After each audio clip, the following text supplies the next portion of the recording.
Good morning students. Self study में मैं रवि कुमार प्रजापति। आज का हमारा वीडियो है क्लास 11th अकाउंटेंसी का। चैप्टर का नाम है स्पेशल पर्पस बुक या अदर बुक्स। बच्चों, पिछले वीडियो में हमने कैश बुक बनाना सीखा था। इस वीडियो में हम समझेंगे अदर बुक्स को कैसे बनाया जाता है। तो सबसे पहले हम स्पेशल पर्पस बुक या अदर बुक्स, जिन्हें दूसरे शब्दों में कहा जाए तो सब्सिडरी बुक भी कहा जाता है, हम इसकी डिफाइन समझ लेते हैं। These books are known as, ये जो बुक्स हैं, इस चैप्टर में हम जो बुक्स पढ़ेंगे सब्सिडरी बुक्स को या स्पेशल पर्पस बुक्स को कहा जाता है। दूसरा भी इनका नाम है स्पेशल जर्नल यानी बुक्स ऑफ ओरिजिनल एंट्री या प्राइम एंट्री के नाम से जाना जाता है। जैसा कि चैप्टर का नाम है स्पेशल पर्पस बुक्स, यानी यहाँ हम एक से ज़्यादा बुक्स के बारे में पढ़ने वाले हैं और इन बुक्स को रखने का कोई स्पेशल पर्पस है। तो यहाँ कौन कौन सी बुक्स हम पढ़ेंगे? सब्सिडरी बुक्स आर, यहाँ स्पेशल पर्पस बुक में हम कैश बुक पिछले चैप्टर में पढ़ चुके हैं, पिछले वीडियो में आपको बता चुका हूँ। इसके अलावा जो और बुक्स हमें इस चैप्टर में पढ़ने को मिलेंगी वो होंगी purchase book, purchase return, sales book, sales return and journal proper. इन सभी बुक्स को रखने का एक खास उद्देश्य होता है। जैसे कि कैश बुक को बनाने का जो मेन पर्पज है वो कैश ट्रांजेक्शन को रिकॉर्ड करना है। परचेज बुक को बनाने का जो मेन पर्पज है वो ये पता करना है कि हमने पूरे मंथ में कितने स्टॉक परचेज किया। सेल बुक को रखने का मेन पर्पज है हमारा कि हमने कितना सेल किया, इससे हमें पता चलता है सेल बुक से। परचेज रिटर्न, जो हमने टोटल परचेज किया उसमें से कितना गुड्स हमने रिटर्न किया है वो परचेज रिटर्न से हमें पता चलता है। सेल रिटर्न से हमें सेल रिटर्न के बारे में पता चलता है कि हमने जो सेल की है उसमें से कितना गुड्स हमारे पास रिटर्न होकर आ गया है। इसके बाद जर्नल प्रॉपर, जो इन सभी से बच जाएगा, जिसकी एंट्री इन बुक्स में नहीं होगी उसकी एंट्री हम यहाँ जर्नल प्रॉपर में करते हैं। तो ये सभी बुक्स को रखने का एक अलग उद्देश्य है, इसी उद्देश्य से ये सारी बुक्स मेंटेन की जाती हैं। तो इस चैप्टर के अंदर हम पढ़ेंगे कैश बुक को छोड़कर बाकी सब के बारे में। तो यहाँ 5 के बारे में हम पढ़ेंगे। तो सबसे पहले हम पढ़ते हैं परचेज बुक। परचेज बुक और सेल्स बुक को बनाने का लगभग सेम फॉर्मेट है। परचेज रिटर्न और सेल्स रिटर्न को बनाने का भी लगभग सेम फॉर्मेट है। और ओवरऑल हम देखें तो चारों बुक्स को बनाने का जो फॉर्मेट है वो बिल्कुल लगभग सेम है, बहुत ज़्यादा डिफरेंस नहीं है। तो आज हम जो बनाने जा रहे हैं सबसे पहले वो है परचेज बुक। नीचे आपको परचेज बुक का फॉर्मेट नज़र आ रहा है, आप देख सकते हैं। ये है हमारा डेट का कॉलम, यहाँ पर्टिकुलर कॉलम आपको नज़र आ रहा है। नेक्स्ट इसके बाद है हमारा इनवॉइस नंबर, यहाँ हम स्टॉक का जो नंबर होगा, इनवॉइस बिल जो होता है उस पर एक नंबर डला होता है, उस नंबर को हम यहाँ पुट करेंगे अगर क्वेश्चन में दिया हुआ है तो। नेक्स्ट हमारा कॉलम है LF का, इसे हम जानते हैं पहले से ही। देन डिटेल्स, उसके बाद कॉस्ट, अगर क्वेश्चन में CGST और SGST है तो हम उसका भी कॉलम बना सकते हैं, और नहीं भी दिया हुआ तो भी हम इसे बना सकते हैं। इसके बाद फ्रेट चार्जेज या अदर चार्जेज का एक कॉलम बना सकते हैं। अगर क्वेश्चन में फ्रेट है तो हम फ्रेट वर्ड का यूज कर सकते हैं, या फिर हम अदर चार्जेज का यूज कर सकते हैं। और लास्ट में होगा हमारा टोटल। तो अब सबसे बड़ी बात आपको जो ध्यान रखनी है वो ये है कि पिछली जो हमने बुक पढ़ी थी वो कैश बुक थी। कैश बुक में हम कैश ट्रांजेक्शन को रिकॉर्ड करते हैं, और इस बुक के अंदर हम नॉन कैश ट्रांजेक्शन को रिकॉर्ड करेंगे। जो ट्रांजेक्शन कैश नहीं है उनको यहाँ पर रिकॉर्ड किया जाएगा, ये बात आपको ध्यान रखनी है। सेकंड थिंग, और आपको इसमें क्या नोट डाउन करना है, इस बुक को बनाते समय आपको ये ध्यान रखना है, सपोज कि हमारा जो बिजनेस है वो बिजली का है, इलेक्ट्रॉनिक आइटम्स का है, लेकिन अगर हम फर्नीचर खरीदते हैं तो हम उस ट्रांजेक्शन को यहाँ रिकॉर्ड नहीं करेंगे। अगर हमारा बिजनेस कपड़े का है और हम स्टेशनरी का सामान खरीदते हैं तो हम उसे यहाँ रिकॉर्ड नहीं करेंगे। तो मेरे जो कहने का मीनिंग है वो ये है कि हम केवल बिजनेस से रिलेवेंट जो ट्रांजेक्शन होगा हम उसी ट्रांजेक्शन को यहाँ रिकॉर्ड करेंगे, अदर ट्रांजेक्शन को हम यहाँ नहीं रिकॉर्ड करेंगे।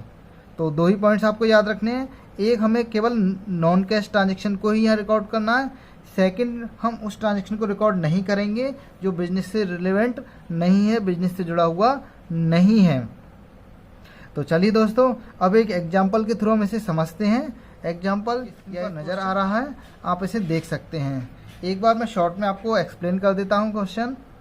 यहाँ देखिए, prepare a purchase book from the following transaction of Techno Computers Mumbai. ये बिजनेसमैन का नाम दिया हुआ टेक्नो कंप्यूटर्स है मुंबई से। इन्होंने कुछ चीज़ें इनकी यहाँ परचेज बुक हमको बनानी है। यहाँ इन्होंने कुछ ट्रांजेक्शन हमें दिए हुए हैं, हम देख सकते हैं। पहला ट्रांजेक्शन 2018 जनवरी 3 को है। बॉट फ्रॉम रॉकेट कंप्यूटर से इन्होंने खरीदा। ये जो यहाँ दिया हुआ है इसे हम इनवॉइस नंबर कहते हैं, इनवॉइस नंबर दिया हुआ है। इसके अलावा यहाँ इन्होंने डिटेल दी है जिसको हम आगे एक्सप्लेन करेंगे। 10 रैम परचेज किया है 1400 रुपीज़ के हिसाब से, तो इस तरह से यहाँ डिटेल है। उसके बाद उन्होंने अगला ट्रांजेक्शन किया है जनवरी 5 को, ये भी परचेज किया है उन्होंने यस कंप्यूटर मुंबई से, यहाँ इनकी डिटेल दी गई है। इसके अलावा जनवरी 7 को परचेज किया उन्होंने अशोक फर्नीचर हाउस से, ये ट्रांजेक्शन नीचे दिया हुआ है। इसके बाद आगे बढ़ते हैं तो जनवरी 15 को उन्होंने एक ट्रांजेक्शन किया हुआ है साई कंप्यूटर से। तो ये सारे ट्रांजेक्शन यहाँ दिए हुए हैं। तो मैं सभी स्टूडेंट से रिक्वेस्ट करूँगा कि सबसे पहले वो इस क्वेश्चन को नोट डाउन कर लें, जिससे कि उन्हें क्वेश्चन को समझने में आसानी हो सके। तो चलिए फिर हम देखते हैं कैसे कैश परचेज बुक को बनाया जाता है। तो वापस हमारा फॉर्मेट हमारे सामने है। चलिए दोस्तों, तो फिर देखते हैं परचेज बुक को कैसे बनाया जाता है। फॉर्मेट आपके सामने नज़र आ रहा है, मैं इसी फॉर्मेट में बनाने जा रहा हूँ। सबसे ऊपर हम टॉप पर लिखेंगे टेक्नो कंप्यूटर, जिसके यहाँ भी हम परचेज बुक बनाने जा रहे हैं, उसका नाम सबसे टॉप पर लिखेंगे। ये हमारी परचेज बुक, फॉर्मेट आपको मैं एक्सप्लेन कर चुका हूँ। तो देखते हैं सबसे पहला जो ट्रांजेक्शन था वो था हमारा 2018 में जनवरी 3 को। हमने गुड्स खरीदा था सबसे पहले रॉकेट कंप्यूटर से, तो हम यहाँ लिखेंगे रॉकेट कंप्यूटर्स। रॉकेट कंप्यूटर से हमने खरीदा है, इसे मैं अंडरलाइन कर देता हूँ जिससे क्लियर हो जाए। इनसे हमने क्या परचेज किया है 10 रैम। रैम तो सभी जानते हैं कंप्यूटर्स में काम आती है रैम। ये हमने खरीदी है ₹1400 ईच। एक रैम है हमारी 1400 रुपये की, तो 10 रैम हो गई हमारी, मल्टीप्लाई कर देंगे हम 14,000। ठीक है बच्चों, नाम दिया हुआ है इसलिए क्रेडिट ट्रांजेक्शन है, इस बात का आपको ध्यान रखना है।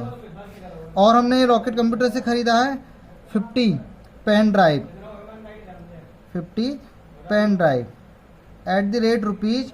एक जो पेन ड्राइव है वो हमारी 100 रुपये की है, तो हमारी 50 पेन ड्राइव हो गई, मल्टीप्लाई कर देंगे हम यहाँ, तो ये हो गया हमारा 5000 का। इसके अलावा हमें ट्रेड डिस्काउंट मिला है, तो अगर हम इसको टोटल करें तो हमने जो पूरा माल या गुड्स परचेज किया है इसको, ये आएगा हमारा 19,000 का। यानी हमें रॉकेट कंप्यूटर्स को देना है 19,000, लेकिन यहाँ हमें ट्रेड डिस्काउंट प्रोवाइड कराया गया है, तो ट्रेड डिस्काउंट को हम लेस कर देंगे। ट्रेड डिस्काउंट 10% दिया हुआ है, इसे हमें कैलकुलेट करना है 19,000 पर। तो 19,000 का अगर हम 10% कैलकुलेट करेंगे, इसे आप रफ पर भी कर सकते हैं, जो मैं अभी यहाँ कैलकुलेट कर रहा हूँ, आप वर्किंग नोट में या रफ में भी कर सकते हैं। तो ये हमारा जो आंसर आएगा ये होगा 1900, यानी इतने का हमको डिस्काउंट मिला है। तो हमें एक्चुअल में कितना अमाउंट पे करना है अभी माइनस कर देंगे, तो ये हमारा निकल कर आ गया 17,100 हमें रॉकेट कंप्यूटर से हमने परचेज किया है, या रॉकेट कंप्यूटर्स को हमें इतना अमाउंट पे करना है। इस अमाउंट को हम कॉस्ट के कॉलम में लिख देंगे।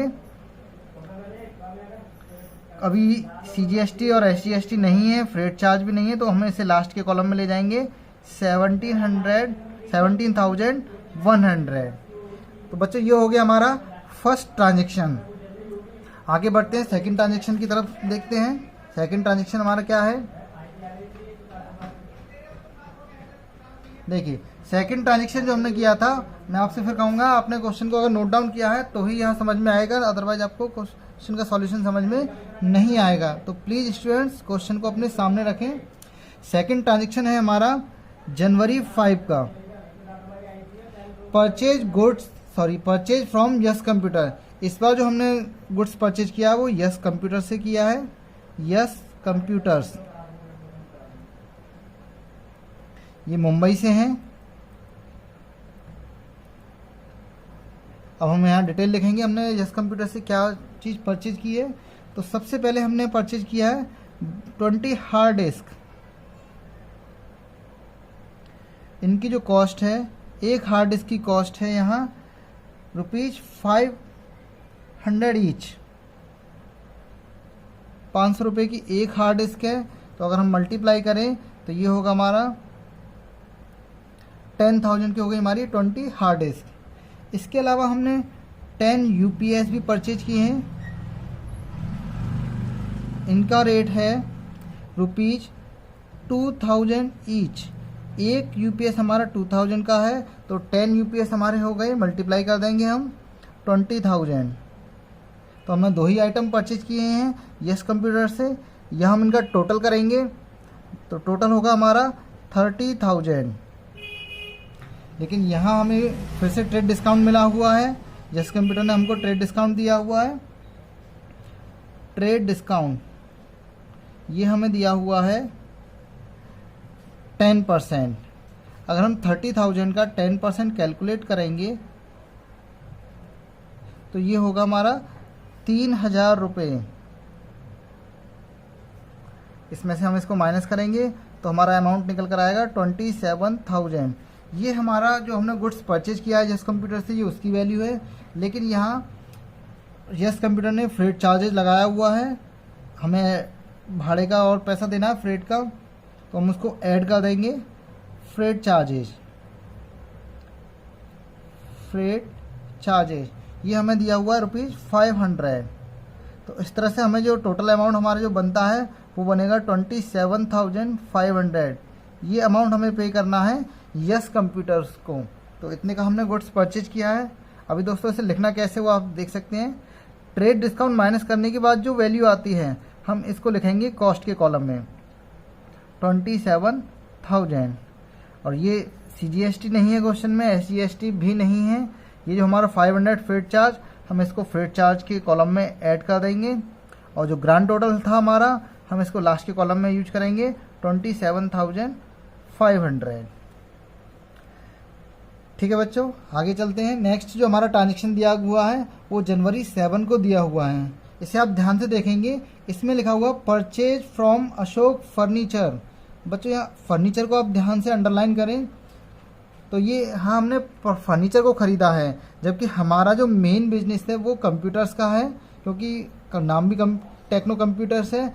और हम नंबर ऑफ़ ट्रांजेक्शन देखें तो हमने सारे कंप्यूटर्स के ही ट्रांजेक्शन किए हुए हैं। इनकेस अगर क्वेश्चन में हमें ये नहीं दिया गया है कि हमारा बिजनेस किस चीज़ का है, तो हमें क्वेश्चन में ये देखना है कि हमारे नंबर ऑफ़ ट्रांजेक्शन किस आइटम से रिलेटेड हैं। उसी के बेस पर हम आइडिया लगाएंगे कि हमारा बिजनेस किस चीज़ का है।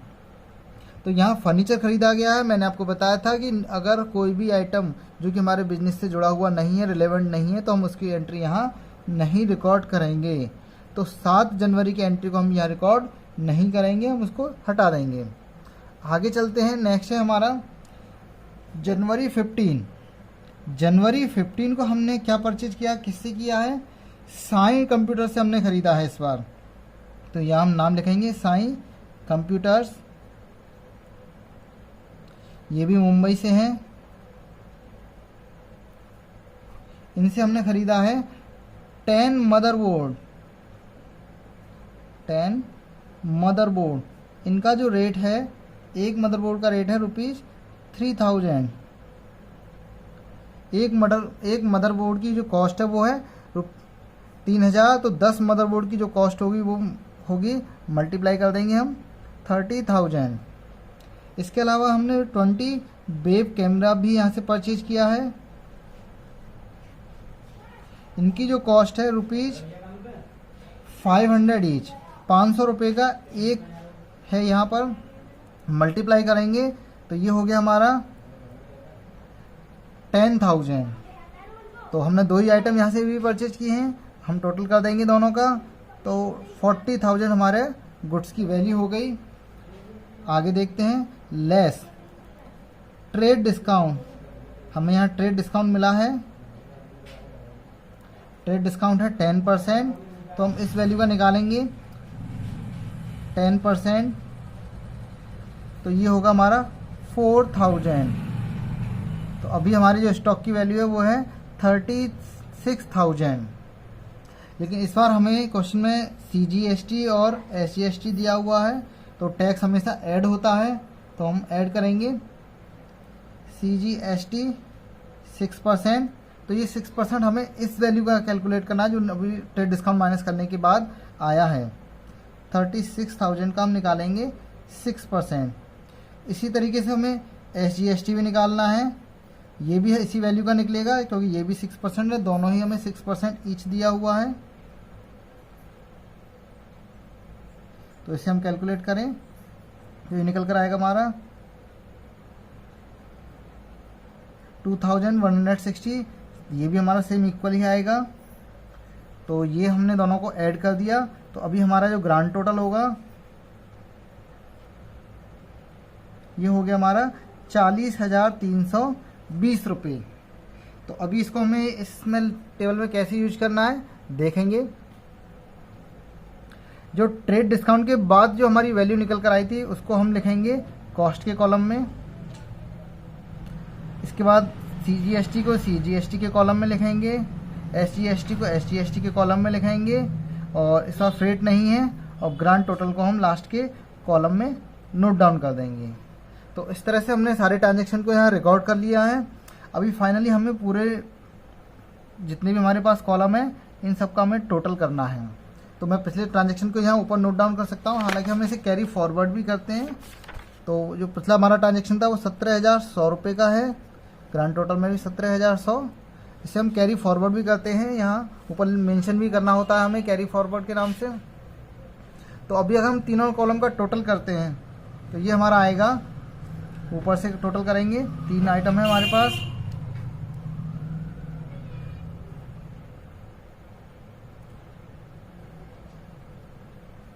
ये हो गया हमारा 80,100, यानी कि अगर हम ओवरऑल देखें तो हमने जो स्टॉक परचेज किया है उसकी जो टोटल वैल्यू है वो है 80,100। CGST का अगर हम टोटल करें तो केवल लास्ट कॉलम में ही हमारे पास 2,160। सेम हमारा SGST है, और लास्ट में अगर हम टोटल करेंगे तो ये हमारा निकल कर आएगा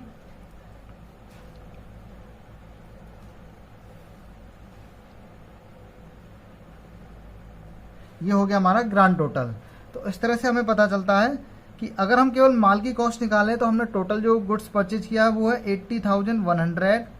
CGST जो हमारी पॉकेट से जा रहा है वो है 2,160। SGST जो हमारी पॉकेट से जाने वाला है वो है 2,160। और अगर हम ओवरऑल लगाएं, यानी कि हम स्टॉक को, गुड्स को प्लस सारे टैक्स को, और यहाँ पे भाड़े का और मैं टोटल कर दूँ फ्रेट का 500, और इन चारों का अगर हम टोटल करें तो हमारा जो टोटल अमाउंट है वो है 84,920।